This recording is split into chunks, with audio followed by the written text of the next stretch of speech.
भाइयों क्रांतिकारी जय भीम। आप लोग ये गाना देख सकते हैं।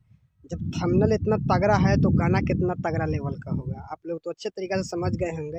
जब थंबनेल इतना तगड़ा है तो गाना कितना तगड़ा होगा। आप लोग ये गाना का प्यार आशीर्वाद दीजिए। बहुत ही अच्छा गाना है, बहुत ही मस्त गाना है। आप लोग पहले इनका गाना का सुनिए और ढेर सारा संख्या में शेयर कीजिएगा। बहुत ही मस्त गाना है। आप लोग भी सुनिएगा तो कहिएगा हाँ, ये गाना में कुछ दम है। इस गाना जो मिक्सिंग किया है, जो भी मिक्सिंग किया है, बहुत ही अच्छा किया है मिक्सिंग।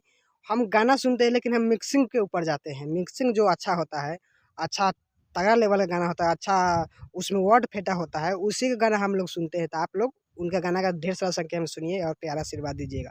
बहुत ही मस्त गाना है, तो आप लोग उनके गाना का ढेर सारा संख्या में बजाइएगा। और फैमिली-उमिली हर कहीं भी बजा सकते हैं गाना। बहुत ही मस्त गाना, साफ-सुथरा गाना है। तो आप लोग जाति विवाद फेंटा हुआ है और सिंपल है, अब जो भी हो, आप लोग पहले इनका गाना का सुनिएगा। और जाति विवाद हो चाहे जो भी हो, हम एक ही बात बोलते हैं कि जाति विवाद रहे या चाहे जो भी रहे,